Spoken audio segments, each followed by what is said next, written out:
Smoke filled the air. The ground shook under cannon fire. And somewhere on that hill, a farmer with dirt still on his boots looked down at the musket in his trembling hands. He had just fired into a wall of red uniforms. The strongest army in the world was falling. Again. Bodies everywhere, the smell of gunpowder thick as fog, the sun blazing down. He couldn't believe what he saw. The British, the same soldiers who ruled half the planet, were running downhill in panic. This was not supposed to happen. Not here. Not to them. But that's what the Battle of Bunker Hill was. The day the impossible cracked open and the world started to change. Just hours earlier, these men weren't soldiers at all. They were bakers, shopkeepers, farmers. They didn't have matching coats or proper gear. Some had brought their own hunting rifles. Some carried just a handful of bullets. Yet somehow they had built a fortress overnight, a small wall of dirt and determination on a grassy rise just outside Boston. That morning, as the fog lifted, the British generals stared across the harbor and saw it. A fort. It hadn't been there yesterday. Their faces turned red with disbelief. It wasn't just about land anymore. It was about pride. An empire humiliated by men who still smelled of soil and sweat. General Thomas Gage ordered the attack. General William Howe led the charge. Across the water, more than 2,000 British troops loaded onto small boats, their red coats shining in the sunlight. They looked perfect, like pieces on a chessboard, moving in lines, steady and sure. On the hill, Colonel William Prescott paced behind his men. His voice was calm, but his eyes told the truth. He was scared, just like them. He knew they didn't have enough gunpowder. Each man had maybe 10 bullets. 10 chances to live or die. He told them to wait, to hold. Don't fire until you see the whites of their eyes. Some said he never actually spoke those words, but the men believed he did. And they held on to that order like a prayer. The redcoats climbed slowly, bayonets flashing, their drums beating like thunder. The colonists said nothing. They just watched, faces pale, hands gripping their muskets. Closer, closer.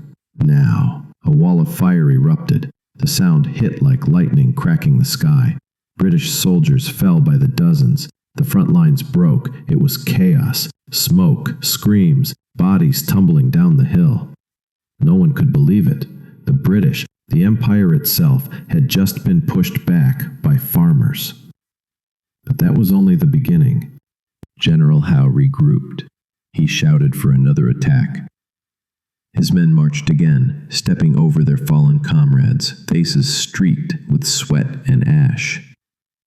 Once more the hill exploded with gunfire.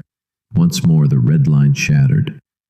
Somewhere behind the barricade, a young soldier whispered, "We can do this." Another replied, "Not for long." "We're nearly out." He was right. Their powder was almost gone. The men looked down and saw empty pouches, broken muskets, and trembling hands. They knew the next wave would come, and this time, they would have nothing left to fight with. Howe, furious and determined, ordered one last push. No drums, no cheers, just silence. His men climbed again, bayonets ready. On the hill, Prescott's men waited.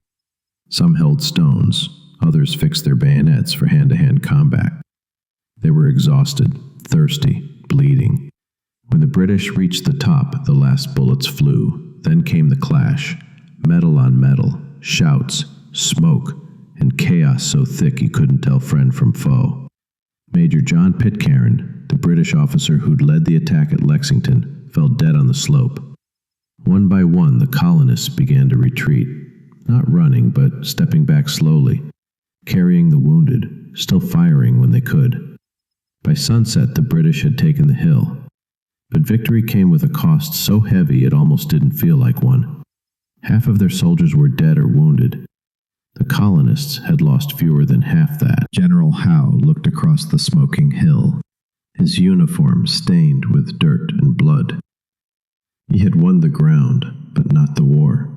Down below, in the shadows, the surviving colonists trudged away, hungry, exhausted, and heartbroken.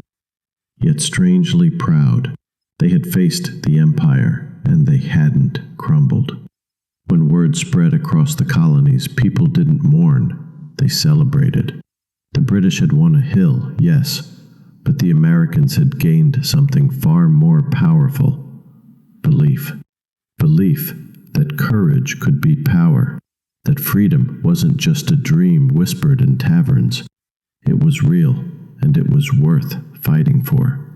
Across the ocean, in London, news of the losses stunned Parliament. One British general admitted bitterly, a few more such victories would have shortly put an end to British dominion in America. And somewhere, far away, a man named George Washington heard the news. He hadn't even taken command yet, but he smiled and said quietly, "The liberties of our country are safe." The British had taken the hill, but the Americans had taken the future. And as the smoke cleared that night, no one knew it yet, but the war for independence had truly begun. Because this battle, this hill, this day, was only the first spark. The fire was still spreading, and soon the world would have to choose a side.